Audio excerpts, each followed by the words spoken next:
नमस्कार दोस्तों, स्वागत है आपका स्टडी फॉर सिविल सर्विसेज में। फ्री वीडियो के लिए चैनल को तुरंत सब्सक्राइब कर लीजिए और नोटिफिकेशन को जरूर ऑन कर लेना।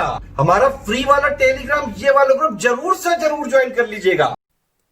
दोस्तों, क्वेश्चन नंबर 10 तक हमने एंशिएंट जो इंडियन हिस्ट्री थी उसके 500 एमसीक्यूज पर डिस्कशन किया था। यहां से प्रश्न संख्या 11 से हम आरंभ करते हैं। क्वेश्चन नंबर 11 से हम आगे की जो कथा है उस पर चर्चा करेंगे। इससे पहले हमने भारत के संदर्भ में कुछ जाना था, अपने देश के बारे में जाना था, अपना देश कहाँ पर स्थित था, जम्मू द्वीप क्या था, इसके बारे में कुछ सीखा। उसके बाद विभिन्न ग्रंथों के बारे में, जो डिफरेंट टाइप की बुक्स थी और उसके जो ऑथर्स थे, ट्रेवलर्स जो थे, उनके बारे में देखा। फाहियान के बारे में जाना, मेगस्थनीज के बारे में जाना, कल्हड़ की राज तरंगिणी को हमने पढ़ रखा है। ऐसे तो पूरी किताब नहीं पढ़ी क्योंकि वो काफी लंबी चौड़ी किताब है, लेकिन यहाँ पर प्रश्नों के माध्यम से हम बहुत सारी चीजों को संक्षेप में जान पा रहे हैं। उसका जो सारांश है, उसकी जो समरी है, उसे समझ पा रहे हैं। फिलहाल क्वेश्चन नंबर 11 आपके सामने है और यहाँ से आगे के जो क्वेश्चन है उस पर डिस्कशन होगा। यह जो क्वेश्चन नंबर 11 है, इसमें स्टेटमेंट्स दिए हुए हैं, कथन दिए हुए हैं। आपको इन्हें देखकर बताना है कि इन स्टेटमेंट्स में से कौन से सही नहीं है। जो नॉट करेक्ट हो उसको आपको यहाँ चयन करना है, सेलेक्ट करके बताना है। देख लीजिए, पहला जो स्टेटमेंट है उसमें कहा जा रहा है कि ऑस्ट्रेलोपिथेकस ये मिड अफ्रीका में पाया गया। इसकी जो प्राप्ति का साक्ष्य है, एविडेंस है, वो मध्य अफ्रीका में पाया गया। इसके बाद दूसरा जो स्टेटमेंट है, दूसरा जो कथन है, उसमें यह कहा गया है कि पुरापाषाणकालीन मानव को कृषि का ज्ञान नहीं था। जो पुरापाषाणकालीन मानव था, यानी पैलियोलिथिक इरा का जो ह्यूमन था, मनुष्य था, उसको एग्रीकल्चर का नॉलेज नहीं था। तीसरा वाला जो स्टेटमेंट है उसमें यह कहा गया है कि भीमबेटका की गुफाओं के बारे में आप जानते ही हैं। तो भीमबेटका केव्स जो है उसमें आप जानते हैं कि भित्ति चित्र बने हुए हैं, यानी दीवारों पर पेंटिंग्स बनाई गई हैं। तो उसके जो प्रारंभिक चित्र हैं, शुरुआती दौर के जो चित्र हैं, उसमें पीले और सफेद रंगों का इस्तेमाल किया गया है। मतलब वहां पे जो चित्र बनाए गए हैं उसमें येलो और व्हाइट कलर यूज किए गए हैं। इसके बाद जो अंतिम स्टेटमेंट है उसमें यह कहा गया है कि आदिम होमोनिड, यानी जो प्राइमिटिव होमोनिड्स थे, वो पहली बार कहाँ पे अपीयर हुए थे। उनकी जो अपीयरेंस है वो अफ्रीका में मिली थी और अफ्रीका में ये अभिनूतन काल के आरंभ में प्रकट हुए थे। जो प्लीस्टोसीन इपोज था उस समय इनका उद्भव हुआ था, ऐसा यहाँ पे कहा जा रहा है। आपको ये बताना है कि इनमें से कौन सा नॉट करेक्ट है, मतलब सही नहीं है। चारों स्टेटमेंट्स को आपने देखा। पहला जो कथन है उसमें ऑस्ट्रेलोपिथेकस के बारे में कहा गया है। दूसरा जो कथन है उसमें एग्रीकल्चर के नॉलेज की चर्चा की गई है और पूछा गया है कि जो पैलियोलिथिक इरा का मनुष्य था उसे कृषि का ज्ञान था अथवा नहीं, इसके बारे में आपको बताना है। इसके बाद जो तीसरा वाला स्टेटमेंट है उसमें भीमबेटका केव के बारे में चर्चा की गई है और वहाँ जो पेंटिंग्स हैं उन पे किस कलर का यूज किया गया है ये हमें बताना है।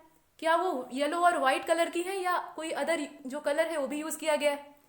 इसके अलावा जो डी वाला स्टेटमेंट है उसमें ये कहा गया है कि जो प्राइमिटिव होमोनिड्स थे उनकी फर्स्ट अपीयरेंस अफ्रीका में हुई थी और वो भी कब, जो प्लीस्टोसीन इपोज था उस समय। तो बताइए इसमें से कौन सा सही नहीं है। जो नॉट करेक्ट हो उसका सिलेक्शन आपको करना है। यहाँ देख लीजिए, जो ऑप्शन है वो भी आपके सामने है। A and B only, only B, only C या वनली ए एंड बी, देखकर बताइए। और दोस्तों इसका सही उत्तर हो जाएगा सी अर्थात वनली सी। इसमें जो नॉट करेक्ट है वो कौन सा है, सी वाला है।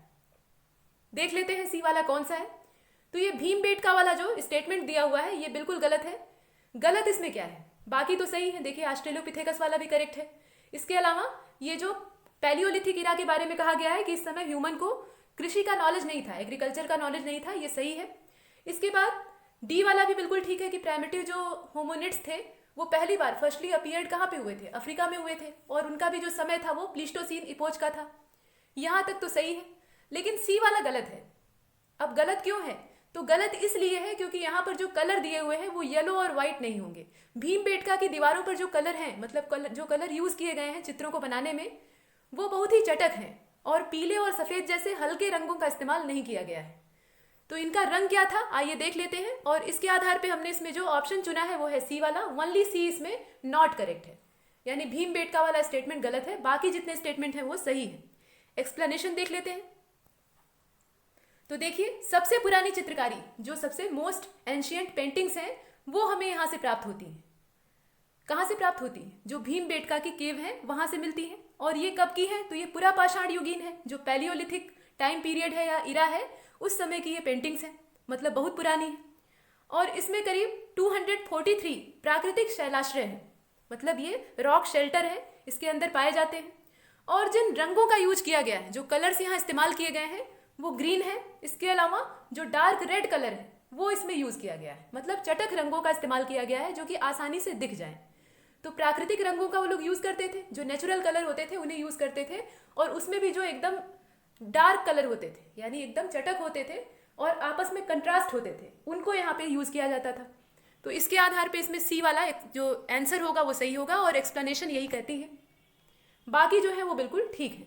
तो आइए देख लेते हैं कि ऑस्ट्रेलोपिथेकस दिखता कैसा था और भीमबेटका की जो केव है उस पर जो पेंटिंग्स हैं वो कैसी दिखाई देती हैं। इन दोनों का जरा चित्र देख लेते हैं एक बार, तब आगे चलते हैं। ये जो आप स्क्रीन पर देख रहे हैं ये भीमबेटका केव का अंदर का चित्र है और इसकी दीवारों पर बनी हुई ये चित्रावलियां हैं, मतलब एक पूरी सीरीज है। ये जानवरों के चित्र हैं, आप देख पा रहे हैं चौपाए पशु हैं जो कि पूंछ उठाकर दौड़ रहे हैं और उनका शिकार करता हुआ मनुष्य यही कहीं होगा। तो मनुष्य इस समय शिकारी जीवन बिता रहा था और वो इसी प्रकार से शिकार करता था।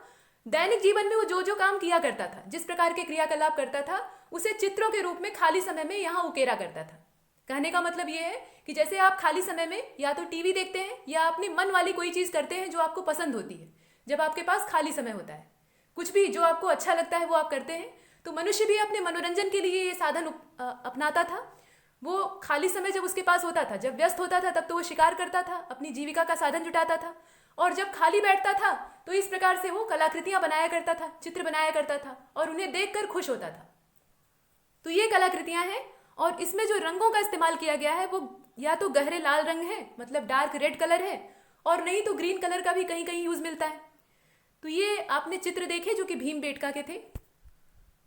और यह जो स्थान है यह यूनेस्को की वर्ल्ड हेरिटेज साइट्स में जगह पा चुका है और यह जो भीमबेटका है ये मध्य प्रदेश का हिस्सा है, मतलब मध्य प्रदेश में स्थित है। इसकी लोकेशन अगर आप जानना चाहें तो यह एक और चित्र है। यहाँ पर देख लीजिए कुछ मनुष्य भी हैं जो कि पशुओं का शिकार कर रहे हैं। तो मनुष्य पहले से ही पशुओं को अपना निशाना बनाता रहा है, अपने स्वार्थ के लिए, अपने मतलब के लिए इस्तेमाल करता रहा है। मेरा कहने का मतलब ये नहीं है कि ये गलत है, हर आदमी स्वार्थी होता है, हर जीव स्वार्थी होता है, सिर्फ मनुष्य ही नहीं। लेकिन मनुष्य के पास बुद्धि ज्यादा है, दिमाग ज्यादा होता है, तो उसके स्वार्थ का स्तर भी ज्यादा होता है, वो ज्यादा सेल्फिश होता है। अभी केरल में जो हाथी वाली घटना थी, हाथी क्यों, हथिनी वाली घटना थी, वो आप सबने सुन रखी होगी। एक गर्भवती हथिनी के साथ क्या हुआ, तो ये मनुष्य के स्वार्थ का ही परिणाम है। वहां किसान क्या करते हैं, अपने खेत के चारों ओर बारूद से भरे हुए फल रखते हैं ताकि जो जंगली पशु हैं वो उनकी फसलों से दूर रहें। ठीक है, फसल कीमती होती है, अगर फसल चौपट होगी तो पूरा किसान जो है, किसान का जो पूरा परिवार है, वो साल भर क्या खाएगा, उसी अनाज के बूते उसे रहना होता है। लेकिन इसका मतलब ये नहीं कि आपने अनाज कहीं उगा लिया तो इसके बदले में आप किसी की जान ले लेंगे, ये कहीं तक सही नहीं माना जा सकता। और इसकी एवज में कुछ लोगों को गिरफ्तार किया गया है, लेकिन वो पर्याप्त नहीं है। जिस तरह से तड़प तड़प के उस निरीह पशु की मृत्यु हुई है और उसके अजन्मे बच्चे की मृत्यु हुई है, वो बहुत ही शर्मनाक है। वास्तव में ये जो कोरोना जैसी बीमारियां फैली हुई हैं, हम इंसान इसको डिजर्व करते हैं, हम इसी के लायक हैं। खैर, तो यहाँ पर ये जो शिकारी प्रवृत्ति मनुष्य की है ये दिखाई दे रही है और आजकल ये बहुत ज़्यादा हिंसक हो गई है। इसका जो भयावह चेहरा है वो सबके सामने प्रकट हो गया है। ये हथिनी वाली पहली घटना नहीं है, इसके बाद तुरंत बाद ही कुछ समय बाद जो उत्तराखंड और हिमाचल वाला क्षेत्र है वहाँ पे गाय के साथ ऐसा हुआ। तो ये घटनाएं अभी भी चल रही हैं, हालांकि अब मनुष्य को शिकार करने की कोई आवश्यकता नहीं रह गई है। इस समय तो ये पेट पालन के लिए करता था, इस समय मनुष्य को कृषि का ज्ञान नहीं था। लेकिन अब जब सारी टेक्नोलॉजी, सारी सुविधा मनुष्य के पास है, इंसान के पास है, तब भी वो इस चीज को करता है अपने मजे के लिए, अपने स्वार्थ के लिए या लाभ के लिए। तो ये भीमबेटका है, ये मध्य प्रदेश में स्थित है और ये यूनेस्को की वर्ल्ड हेरिटेज साइट्स का हिस्सा है। ये हमारे अतीत को बताता है कि हमारा अतीत कैसा था और हम मनुष्य कैसे थे। चलते हैं आगे। यह जो चित्र आप देख रहे हैं ये ऑस्ट्रेलोपिथेकस का है। यह जो मनुष्य का पूर्वज था, ये सब मनुष्य के पूर्वज हैं। तो यह जो मनुष्य का पूर्वज था इसने खुले घास के मैदान ढूंढना पसंद किया। इसे घने जंगल नहीं पसंद थे, पेड़ नहीं पसंद थे, इसने खुले घास के मैदान जो ग्रासलैंड होते हैं उन्हें पसंद किया और मानव का आदि पूर्वज बना। और यह पूर्व जो अत्यंत नूतन काल है उस समय प्रकट हुआ था।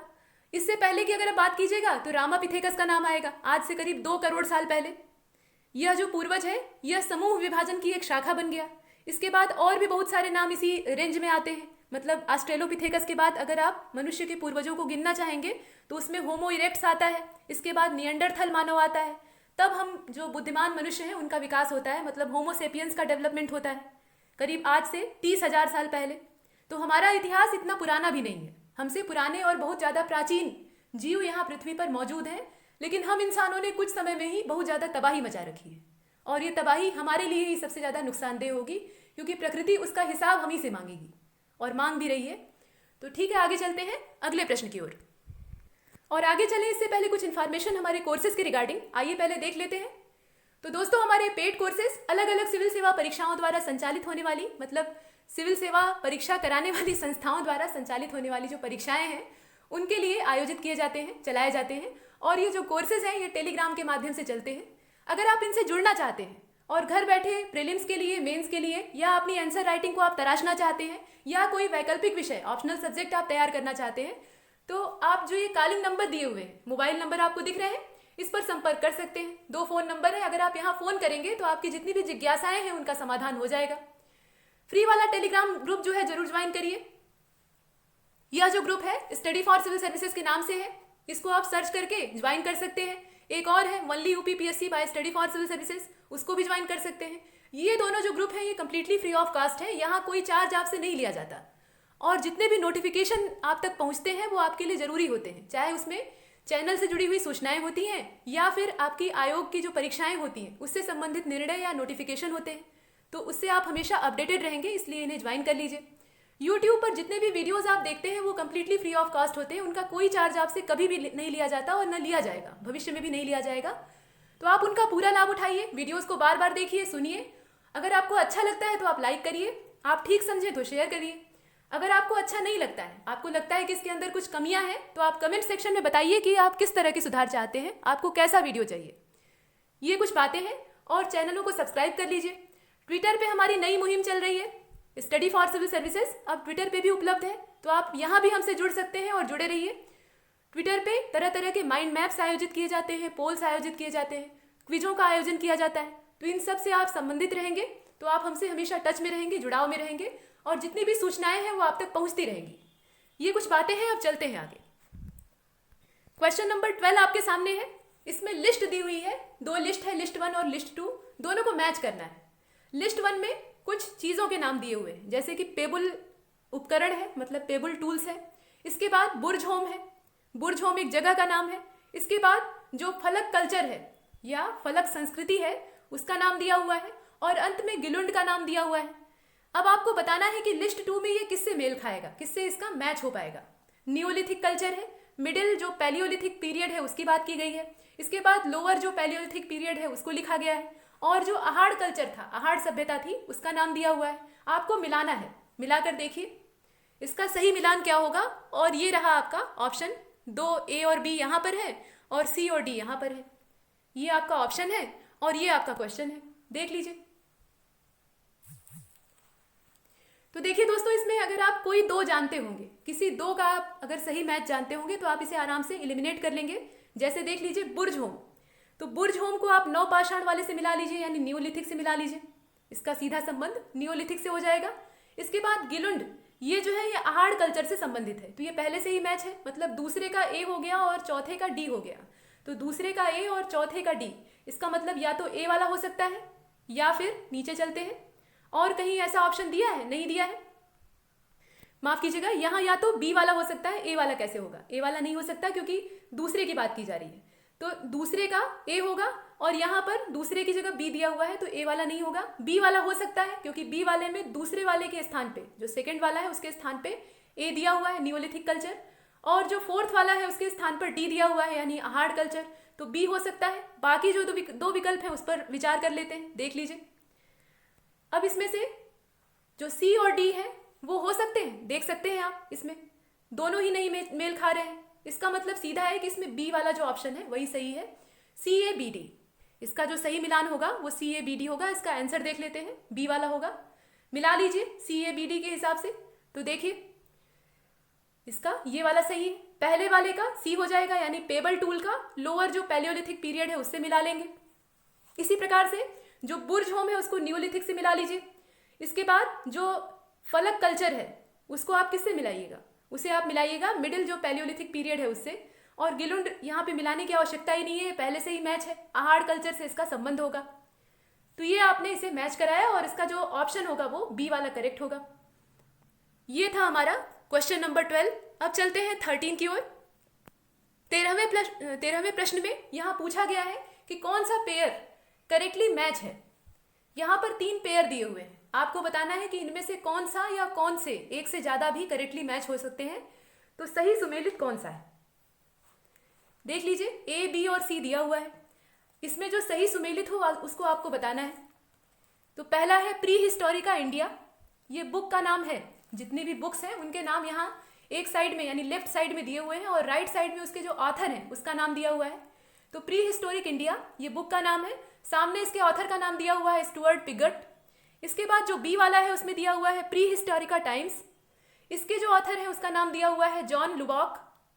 इसके बाद जो थर्ड वाला है यानी सी वाला, उसमें दिया हुआ है what happened in history, what happened in history, और इसके जो ऑथर है उसका नाम दिया हुआ है, मतलब उनका नाम दिया हुआ है बीजी चाइल्ड।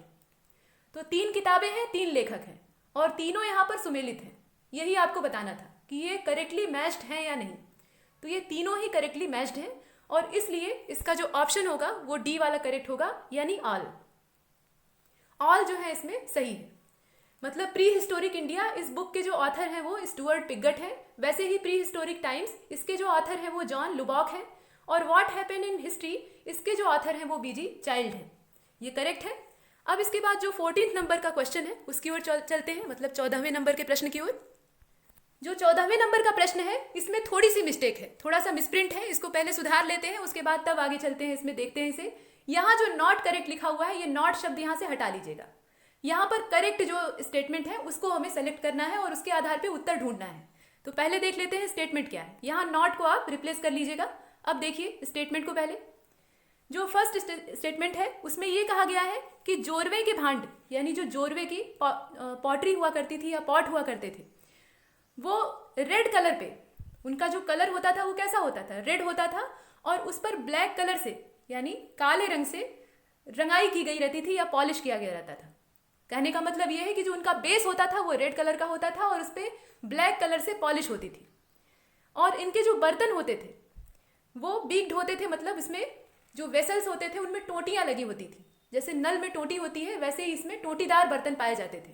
कहने का मतलब ये है कि कोई सामान आपको निकालना है तो आपने टोटी खोली, और आपको नहीं निकालना है मतलब उसे रोकना है तो आपने बंद कर दिया। इस प्रकार के बर्तन यहाँ मिलते थे। तो ये बात की जा रही है जोरवे की और वहाँ की पॉटरी की। ये पहला स्टेटमेंट है। अब इसके बाद जो सेकेंड वाला है उसमें कहा गया है कि धर्म के द्वारा, मतलब बाय रिलीजन, जितनी भी ताम्र सभ्यताएं हैं यानी जितने भी कॉपर कल्चर्स थे वे आपस में जुड़े हुए थे। कैसे जुड़े हुए थे? बाय रिलीजन, धर्म के द्वारा। और यहाँ पर मातृदेवी, जो मदर गॉडेस थी मातृदेवी, उनके अलावा वृषभ की पूजा होती थी। जो बैल था और मातृदेवी की मूर्ति थी, इनकी उपासना और इनको देवता के रूप में यहाँ पे पूजा जाता था। ये दिया हुआ है। इसके बाद जो सी वाला है उसमें कहा गया है कि beheaded statues were obtain from Inamgaon, माफ कीजिएगा इनाम गांव। यहाँ पे जो सिर कटी मूर्तियां हैं वो इनाम गांव से प्राप्त हुई हैं, ऐसा कहा गया है। इसके बाद डी वाला कहा गया है कि कायथा कल्चर, जो कायथा संस्कृति थी, इसमें हरे रंग के लेप वाले जो पॉट्स हैं, मृद भांड हैं, वो प्राप्त हुए हैं। इनका जो रंग है वो कैसा है? ग्रीन कलर है, हरा रंग है। आपको ये बताना है कि इसमें से कौन से करेक्ट है। यहाँ जो नॉट करेक्ट लिखा है ना, नॉट को आप हटा लिए होंगे, तो ये कौन से करेक्ट है आपको ये बताना है। देख लीजिए 4 स्टेटमेंट आपके सामने है। पहले वाले में ये कहा गया है कि जोरवे के जो बर्तन होते थे उनका बेस रेड कलर का होता था और उस पर ब्लैक कलर से पॉलिश होती थी, और इनके बर्तनों में टोटियां होती थी, इनके जो वेसल्स होते थे उसमें टोटी लगी हुई थी। इसके बाद जो बी वाला है उसमें ये कहा गया है कि जितनी भी जो कॉपर कल्चर्स थे वो आपस में कनेक्टेड थे, इंटरलिंक्ड थे। कैसे? बाय रिलीजन, यानी धर्म के द्वारा। और यहाँ पर मातृदेवी और वृषभ की पूजा होती थी। इसके बाद जो सिर कटी मूर्तियां हैं वो इनाम गांव से प्राप्त हुई हैं। और अंतिम वाला कहा गया है कि कायथा संस्कृति के जो बर्तन होते थे, कायथा कल्चर के जो पॉट्स होते थे, वो हरे रंग से रंगे हुए होते थे, मतलब उन पे ग्रीन कलर की पॉलिश होती थी, ग्रीन कलर का कोट चढ़ा होता था। तो इसमें से आपको सही की तलाश करनी थी। देख लीजिए, और इसका जो ऑप्शन है वो भी आपके सामने है। 4 ऑप्शन आपके सामने है। तो इसका सही उत्तर कौन सा होगा? इसका सही उत्तर हो जाएगा ए एंड बी, मतलब इसमें सही कौन सा है? ए और बी वाला सही है। तो देख लीजिए यहाँ पर दो विकल्प एक जैसे हैं, A and B only, A and B only. तो आप चाहे ए वाले को चुनिए चाहे डी वाले को चुनिए। यहाँ थोड़ा मिसप्रिंट ज़्यादा हो गया है, इसके लिए मैं माफ़ी चाहूँगी। और यहाँ पर ए एंड बी ओनली ही होगा इसका सही आंसर, मतलब जो स्टेटमेंट ए है और बी है वो सही होगा, सी और डी दोनों गलत हैं। सी और डी दोनों में कमियां हैं। कमियां क्या है तो आइए एक्सप्लेनेशन में देख लेते हैं। सही कौन कौन सा है, ए वाला सही है और बी वाला सही है। तो चाहे आप ए वाले ऑप्शन का चयन करिए या डी वाले ऑप्शन का चयन करिए, दोनों सेम है। यहाँ पर एक्सप्लेनेशन देख लीजिए। देखिए, कायथा कल्चर के जो बर्तन थे वो रेड कोटेड होते थे, उनकी जो पॉटरी होती थी वो रेड कोटेड होती थी, मतलब उस पर लाल रंग की पॉलिश होती थी। और चॉकलेट कलर से, जो चॉकलेटी रंग होता है, इसका मतलब है डार्क ब्राउन, उससे उस पर चित्रकारी की हुई होती थी, मतलब ऊपर चित्र बनाए गए होते थे, इस प्रकार की डिजाइन होती थी। और वहां दिया था ग्रीन कलर, इसलिए वो गलत हो जाता है। आगे चलते हैं क्वेश्चन नंबर 15 की ओर, यानी 15वें प्रश्न को देखिए। इसमें यह कहा गया है कि निम्नलिखित में से, यानी जो फॉलोइंग पेयर्स हैं, इनमें से कौन सा करेक्टली मैच्ड है, कौन सा सही सुमेलित है। देख लीजिए और बताइए। पहला जो है वो बस्ती स्थल है, मतलब ये सेटलमेंट साइट है। इसके बाद अगला जो है वो समाधि स्थल है। इसके बाद जो तीसरा वाला है वो बस्ती वाला स्थान भी है और समाधि वाला भी स्थान है। और उसके आगे जगह का नाम दिया हुआ है, जैसे कि जो सेटलमेंट साइट है उसके आगे चिरांद नाम दिया हुआ है, वैसे ही जो समाधि स्थल है उसके आगे यहाँ पे पोकालम नाम दिया हुआ है, या पोरकलम नाम भी, इसको पोरकलम के नाम से भी संबोधित करते थे। इसके बाद सेटलमेंट और जो समाधि स्थल है और इसके अलावा बस्ती स्थल है, दोनों के रूप में पिकली हल का नाम दिया हुआ है। आपको ये बताना है कि इसमें से सुमेलित कौन सा है, देख कर बताइए। सेटलमेंट साइट है, इसके बाद जो समाधि स्थल है उसके बारे में कहा गया है, इसके बाद दोनों के बारे में दिया हुआ है। फिर स्थान का जो नाम दिया है, जो प्लेस का नाम दिया है, उसमें चिरांद है और पोरकलम है, इसके बाद पिकली हल है। विकल्प आपके सामने है, ऑप्शन आप देख रहे हैं। तो इसमें जो आल वाला ऑप्शन है वो सही होगा, इसका डी करेक्ट है। जितने इसमें दिए हुए हैं सभी यहाँ पे करेक्टली मैच्ड है, पहले से ही सही सुमेलित है। इसे आपने देखा, ये 15 नंबर का क्वेश्चन था। इसके बाद आप क्वेश्चन नंबर 16 को देखिए, 16वें नंबर के प्रश्न को। इसमें यह कहा गया है कि जो प्रागैतिहासिक कुल्हाड़ियां होती थी, यानी प्री हिस्टोरिक जो एक्सेस होते थे, वो कहाँ से फाउंड हुए हैं, उनकी प्राप्ति कहाँ से हुई है। यहाँ पर 4 स्थानों के नाम दिए हुए हैं, जैसे कि अतिरमपक्कम है। इसके बाद जो अगला है वो क्या है, आदि चुन्नूर है, आदि चुन्नलूर है, इसका जो सही नाम है वो आदि चुन्नलूर है। इसके बाद अरिकामेडू है और सनूर है।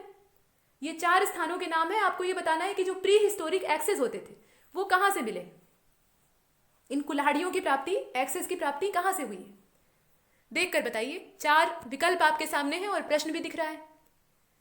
इसका सही आंसर हो जाएगा ए अर्थात अतिरमपक्कम। इनकी जो प्राप्ति है वो अतिरमपक्कम से हुई है। और ये क्या चीज है, ये प्री हिस्टोरिक एक्सेस है, यानी जो प्रागैतिहासिक कुल्हाड़ियां हैं, प्रागैतिहासिक काल की, प्री हिस्टोरिक टाइम पीरियड की जो एक्सेस है वो प्राप्त हुई है अतिरमपक्कम से। ये था क्वेश्चन नंबर 16। अब इसके बाद 17 नंबर की ओर चलते हैं, 17वें प्रश्न की ओर। यहां फिर से एक बार लिस्ट आपके सामने है। लिस्ट 1 को लिस्ट 2 से आपको मैच कराना है। देख लीजिए, लिस्ट 1 में कुछ जो हथियार है उसके नाम दिए हुए हैं, और जो लिस्ट 2 है उसमें स्थान का नाम दिया है। आपको यह बताना है कि कौन सा औजार कहां से प्राप्त हुआ है। जो औजारों के नाम है उन्हें देख लीजिए। पहला तो कॉपर बार्ब स्पीयर है। कहने का मतलब क्या है, ये बर्छे है, नुकीला जो तलवार जैसा, भाले जैसा औजार होता है, और इसमें कांटेदार संरचना होती थी। ये कॉपर के बने होते थे। तो ये कॉपर बार्ब जो स्पीयर्स हैं, इनके नाम दिए हुए हैं। इसके बाद अगला जो है वो स्पिनिंग व्हील्स, इनका नाम दिया है। इसके बाद जो स्वॉर्ड्स हैं वो प्राप्त हुई हैं, और जो फिश स्पीयर हेड हैं वो प्राप्त हुए हैं। इसके अलावा ऐश माउंट्स जो है वो प्राप्त हुए हैं। आपको ये बताना है कि लिस्ट 2 में इनका जो मिलान है वो किससे होगा, कौन सा किससे मिलेगा। लिस्ट 2 को भी देख लीजिए। यहाँ पे कोडक्कल है, इसके बाद साईपाई है, नवादा टोली है और बिठूर है। मैच करा के देखिए किसका मैच किससे होगा। तो इसे मेल करा लीजिए। आपको अगर 2 पता होंगे तो आप इसे सही ढंग से छांट सकते हैं, इसको एलिमिनेशन मेथड लगाकर सेलेक्ट कर सकते हैं, सही उत्तर तक पहुंच सकते हैं। तो देख लीजिए, यहाँ पर जो कॉपर बार्ब स्पीयर्स हैं इनका मिलान कीजिएगा आप बिठूर से। ये बिठूर से प्राप्त हुए हैं, मतलब जो तांबे के कांटेदार बर्छे थे उनकी प्राप्ति बिठूर से हुई है। वैसे ही ये जो राग का टीला है ये आपको प्राप्त हुआ है कोडक्कल से। जो तलवार और ये भाला प्राप्त हुआ है, मतलब ये स्वॉर्ड प्राप्त हुई है, और जो मछली के सिर वाला भाला मिला है वो यहाँ पे मिला है साईपाई से। तो अंतिम बचता है आपका स्पिनिंग व्हील वाला, जो ये वाला दूसरा वाला विकल्प था। तो दूसरे वाले को आप मिला लीजिए नवादा टोली से, ये आपका सही मैच होगा। और इसके आधार पे जो आप उत्तर चुनेंगे वो होगा बी वाला। बी वाला मतलब क्या, DCBA। इसका जो सही आंसर है वो DCBA होगा और DCBA के आधार पे आपने इसे मैच कराया। ये था आपका क्वेश्चन नंबर 17। क्वेश्चन नंबर 18 को देख लीजिए, 18वें प्रश्न को। 18वें प्रश्न में फिर से कुछ स्टेटमेंट्स दिए हुए हैं, आपको ये बताना है कि इसमें से कौन से नॉट करेक्ट है, यानी सही नहीं है। स्टेटमेंट फर्स्ट को देखिए, इसमें ये कहा गया है कि जो अपर पैलियोलिथिक पीरियड था, जो अपर पैलियोलिथिक पीरियड था यानी उच्च पुरा पाषाण काल था, उसका प्रधान पाषाण ब्लेड था। उस समय जो ब्लेड था वो मेजर स्टोन टूल के तौर पे यूज किया जाता था, ये कहा गया है। इसके बाद जो सेकंड वाला स्टेटमेंट है उसमें ये कहा गया है कि मनुष्य को यानी ह्यूमंस जो थे उन्हें आग की जानकारी, फायर का नॉलेज, ये निम्न पाषाण काल में होता है। जो लोअर पैलियोलिथिक पीरियड होता है उस समय इन्हें फायर का नॉलेज होता है, यानी आग की जानकारी होती है। पत्थर के औजारों को घिसकर नुकीला बनाया जाता था ताकि पशुओं का शिकार करने में आसानी हो। नुकीले औजार रहेंगे तो किसी को भी मारना और चीरना आसान होगा, और इसके लिए पत्थरों को पत्थरों से मिलाकर रगड़ा जाता था। और पत्थरों को पत्थरों से मिलाकर रगड़ने के क्रम में ही चिंगारियां उत्पन्न हुई और वहीं से आग का जन्म हुआ। मनुष्य को आग के बारे में जानकारी प्राप्त हुई। तो ये जो जानकारी है ये मनुष्य को कब प्राप्त हुई, इसमें लिखा हुआ है कि ये लोअर पैलियोलिथिक पीरियड में मिलती है। इसके बाद जो तीसरा वाला ऑप्शन है, तीसरा वाला स्टेटमेंट है, उसमें ये कहा गया है कि बागौर एक जगह का नाम है, ये लार्जेस्ट नियोलिथिक साइट है भारत में, यानी सबसे बड़ा नवपाषाणकालीन स्थल है। मतलब सबसे लार्जेस्ट नियोलिथिक साइट के रूप में भारत में ये देखा जाता है। इसके बाद डी वाला जो ऑप्शन है उसमें, डी वाला जो स्टेटमेंट है उसमें ये कहा गया है कि मानव द्वारा पाला गया जो पहला एनिमल था, पशु था, वो कुत्ता था।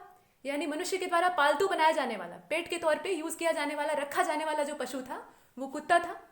आपको ये बताना है कि इसमें से सही कौन सा नहीं है, जो गलत है उसका सिलेक्शन आपको करना है। ऑप्शन आपके सामने है, देख लीजिए। स्टेटमेंट भी आप देख रहे हैं और जितने ऑप्शन है ABCD वो भी आपको दिख रहे हैं, बताइए। दोस्तों इसमें से ए वाला भी सही है, ए वाले में कोई दिक्कत नहीं है। अपर जो पैलियोलिथिक पीरियड था उस समय जो मुख्य औजार था वो स्टोन टूल के रूप में यूज किया जाने वाला ब्लेड था। इसके बाद जो बी वाला है वो भी करेक्ट है कि ह्यूमंस जो है उन्हें पहली बार फायर का नॉलेज कब होता है, लोअर जो पैलियोलिथिक पीरियड था उस समय होता है। और ये जो डी वाला है ये भी एकदम सही है कि जो फर्स्ट एनिमल मनुष्य के द्वारा पालतू बनाया गया वो कुत्ता था, डॉग था। लेकिन सी वाला गलत है। सी वाले में ये कहा गया है कि बागौर ये लार्जेस्ट नियोलिथिक साइट है। नहीं, ये लार्जेस्ट तो है लेकिन नियोलिथिक साइट नहीं है। तो आइए इसका पहले तो आंसर देख लीजिए। अगर सिर्फ गलत इसमें ये वाला है और हमें जो नॉट करेक्ट है उसी का सिलेक्शन करना था, तो इसके आधार पे हम सी वाले ऑप्शन का चुनाव करते हैं, मतलब इसे यहाँ पे चुनते हैं, ओनली सी। ये तो इसका आंसर हो गया, सी वाला इसमें आंसर होगा। एक्सप्लेनेशन देख लीजिए।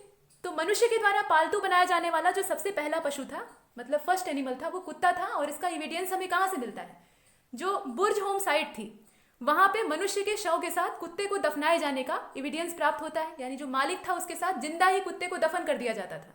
ये लीजिए मनुष्य का स्वार्थ है। मनुष्य कितना हद तक स्वार्थी हो सकता है कि अपनी परंपराओं का पालन करने के लिए किसी जिंदा चीज को मिट्टी के अंदर दबा सकता है। तो इस तरह की चीजें पहले से ही होती रही हैं।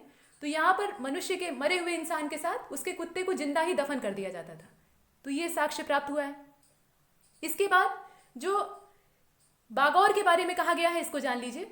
तो बागौर के बारे में ये यहाँ पर कहा गया था, इसी के आधार पे हमने उत्तर का चयन किया था। बागौर में कहा गया है कि ये लार्जेस्ट नियोलिथिक साइट है भारत की। तो यह लार्जेस्ट तो है लेकिन नियोलिथिक साइट नहीं है। यह जो है ये मेसोलिथिक साइट है। मतलब इसका संबंध जो है ये मेसोलिथिक इरा से है। और यह है कहाँ पे, तो यह भीलवाड़ा डिस्ट्रिक्ट में है, कोठारी नदी के तट पे। बागौर का जो स्थान है वो कोठारी नदी के तट पे है, भीलवाड़ा जिला राजस्थान, जहाँ पे टीना डाबी की नियुक्ति हुई है, पोस्टिंग हुई है। तो वही जगह है।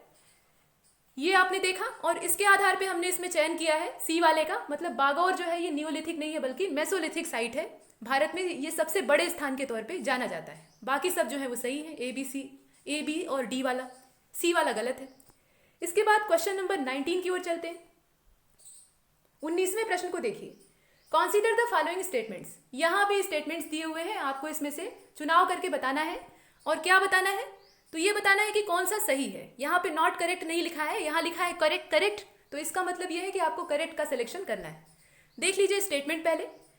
इसमें यह कहा गया है, जो पहला वाला स्टेटमेंट है उसमें यह कहा गया है कि मध्य पाषाण काल के औजारों को माइक्रोलिथिक कहा जाता है। जो मिडिल स्टोन एज है उस समय के जो टूल्स हैं उन्हें माइक्रोलिथिक के नाम से पुकारा जाता है। दूसरा वाला जो स्टेटमेंट है उसमें यह कहा गया है कि भारत के 2 सबसे पुराने और ज्ञात, मतलब जिनकी जानकारी है, वो मध्य पाषाण कालीन स्थल सराय नाहर राय और महदहा है। मतलब जो 2 ओल्डेस्ट मेडिवल रॉक साइट्स हैं भारत में, एक तो सराय नाहर राय है और दूसरी महदहा है। इसके बाद जो थर्ड वाला स्टेटमेंट है उसमें यह कहा गया है कि मानव द्वारा प्रयोग में लाई जाने वाली सबसे प्रथम धातु तांबा थी। सबसे पहली जो धातु थी यानी फर्स्ट मेटल था वो कॉपर था, तांबा था। इसके बाद जो फोर्थ वाला है उसको देख लीजिए। फोर्थ वाले में यह कहा गया है कि hand axes, cleaver and scraper tools were used in upper palaeolithic period. ये जो हस्त कुल्हाड़ी या हस्त कुठार होती थी, इसके अलावा विदारणी, विदारणी का मतलब ये किसी भी चीज को, मतलब किसी भी चीज की चमड़ी को उधेड़ने का काम करती थी। ये जो क्लीवर होती थी इसका यही काम होता था, चमड़ी उधेड़ने का काम करती थी ताकि मनुष्य मांस प्राप्त कर सके। तो ये एक औजार था। इसके अलावा जो स्क्रैपर टूल था उसका उपयोग किस लिए होता था? ये खंडक होता था, इसका उपयोग टुकड़ों में किसी चीज को काटने के लिए होता था। तो ये सब जो टूल्स हैं, ये सब जो औजार हैं, इनका इस्तेमाल कब होता था? ऐसा यहाँ दिया हुआ है कि इनका यूज अपर पैलियोलिथिक पीरियड में होता था। अब आपको बताना है कि इसमें से कौन से सही है। जो 4 स्टेटमेंट है कौन सा इसमें से करेक्ट है, देख कर बताइए। ऑप्शन आपके सामने है A, B, C और D, और जो स्टेटमेंट्स हैं वो भी आपके सामने है, देख लीजिए और बताइए। तो इसका सही उत्तर हो जाएगा, इसमें विकल्प देख लीजिए, इसका सही उत्तर हो जाएगा बी अर्थात A, B और C। इसमें A, B और C जो है वो करेक्ट है। स्टेटमेंट A, स्टेटमेंट B और स्टेटमेंट C ये तीनों ही करेक्ट है, लेकिन D वाला सही नहीं है, D वाला गलत है। तो आइए देख लेते हैं पहले सही कौन कौन से हैं। तो पहला वाला बिल्कुल ठीक है, जिसमें यह कहा गया है कि जो मिडिल स्टोन एज के टूल्स होते थे उन्हें माइक्रोलिथिक के नाम से जाना जाता था, ये बिल्कुल करेक्ट है। दूसरा वाला जो स्टेटमेंट है वो भी सही कहा गया है। इसमें यह कहा गया है कि जो 2 oldest non medieval rock sites हैं भारत में, उसमें एक सराय नाहर राय है और दूसरा महदहा है। तीसरा वाला भी सही है कि मनुष्य के द्वारा सबसे पहले यूज किया जाने वाला जो फर्स्ट मेटल था वो कॉपर था। पत्थर के बाद जिस धातु को मनुष्य ने इस्तेमाल करना शुरू किया तो धातु के रूप में सबसे पहला कौन था? कॉपर था, यानी तांबा। ये तीनों बिल्कुल ठीक है, लेकिन इसके बाद जो चौथा वाला है वो इसमें गलत है। Hand axes, cleavers and scraper tools, इनका यूज अपर पैलियोलिथिक पीरियड में होता है, ये यहाँ पर गलत दिया है। कैसे गलत है? तो आइए इसकी व्याख्या देख लेते हैं। देख लीजिए, hand axes, cleaver and scraper instruments were use in lower palaeolithic period. इनका जो यूज होता है वो लोअर पैलियोलिथिक पीरियड में होता है, और यहाँ क्या दे रखा है? यहाँ दिया है अपर पैलियोलिथिक पीरियड, और इसलिए ये गलत हो जाता है। यहाँ पे अपर नहीं होना चाहिए बल्कि लोअर होना चाहिए। और भी कुछ जानकारी दी है, इसे भी देख लीजिए। The middle stone age began around 8000 BC, यानी 8000 ईसा पूर्व।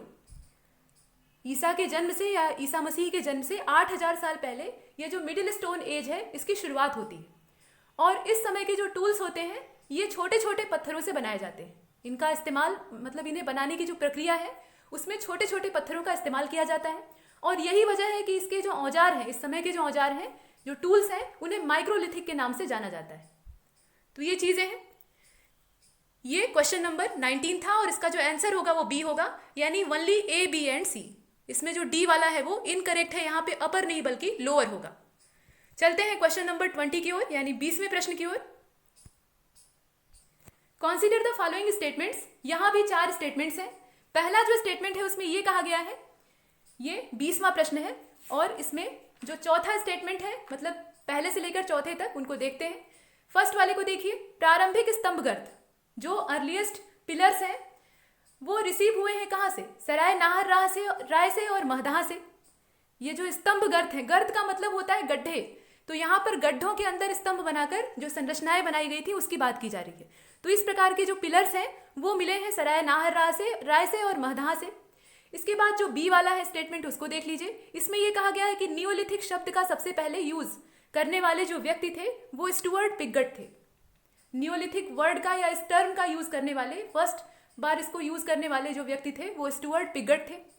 सी वाला जो है उसमें कहा गया है कि barley was the first Corp use by humans. जौ जो है वो पहली फसल है या पहला अनाज है जो कि मनुष्य के द्वारा इस्तेमाल किया गया। इसके बाद जो डी वाला स्टेटमेंट है उसमें ये कहा गया है कि कोल्डिहवा, इसका संबंध ये चावल की खेती से है, मतलब चावल से इसका सीधा सीधा संबंध है। यहाँ पे राइस कल्टीवेशन के एविडेंस प्राप्त हुए हैं। ये 4 स्टेटमेंट है। आपको ये बताना है कि इसमें से कौन से सही है या कौन सा सही है। ऑप्शन आपके सामने है और ये स्टेटमेंट आपके सामने है, देख कर बताइए। कोई 2 सही है, मतलब only A and B, only D, only A C and D, या फिर ऑल। तो इसमें ऑल तो नहीं हो सकता, ऑल इसमें नहीं हो सकता, या हो सकता है, बताइए, संभव है? तो देखिए दोस्तों, इसका सही उत्तर हो जाएगा सी वाला। इसमें जो आंसर है वो सी वाला होगा और सी वाले के आधार पे यानी only A C and D जो है इसमें करेक्ट है। पहला वाला स्टेटमेंट सही है, मतलब ए वाला सही है, इसके बाद सी वाला सही है और डी वाला सही है, लेकिन बी वाला जो है इसमें करेक्ट नहीं है। यहाँ पे नियोलिथिक टर्म का यूज करने वाले जो फर्स्ट पर्सन थे वो स्टुअर्ट पिगट नहीं थे। ये जो नाम दिया है ये गलत दिया है, इसलिए ये बी वाला स्टेटमेंट गलत हो जाता है। बाकी बिल्कुल ठीक है। ये जो अर्लीस्ट पिलर्स रिसीव हुए हैं ये सराय नाहर राय और महदहा से प्राप्त हुए हैं। उसी प्रकार से बर्ली, मतलब जो जौ है, इसे पहली फसल के तौर पे या पहले अनाज के तौर पे मनुष्य के द्वारा यूज किया गया, ये बिल्कुल ठीक है। इसके बाद राइस कल्टीवेशन का एविडेंस, सबसे पुराना जो प्राचीनतम साक्ष्य है वो हमें कोल्डिहवा से प्राप्त होता है, ये भी बिल्कुल करेक्ट है। इसमें बी वाला गलत है, यहाँ पर स्टुअर्ट पिगट का नाम नहीं होगा। तो आइए एक्सप्लेनेशन देख लेते हैं। देखिए, जो नियोलिथिक टर्म है इसका पहली बार इस्तेमाल सर जॉन लुबाक ने किया था। उनकी किताब थी प्री हिस्टोरिका। तो प्री हिस्टोरिका नाम की ये जो बुक है इसे पब्लिश हुई, मतलब इनका पब्लिकेशन जो है ये हुआ था 1865 एडी में। और उस समय इस किताब में इन्होंने इस शब्द का इस्तेमाल किया था जिसका नाम है नियोलिथिक। और नियोलिथिक टर्म का यूज करने वाले पहले व्यक्ति थे सर जॉन लुबाक। और चावल की खेती की अगर बात की जाए यानी राइस कल्टीवेशन की, तो कोल्डिहवा जो स्थान है वो इलाहाबाद के साउथ में है, यानी प्रयागराज जो है वर्तमान का, उसके साउथ में ये स्थित है। और आज से 6000 ईसा पूर्व यानी 6000 BC के टाइम पर चावल के कल्टीवेशन के यानी राइस के कल्टीवेशन के जो एविडेंसेस हैं वो यहाँ से प्राप्त होते हैं।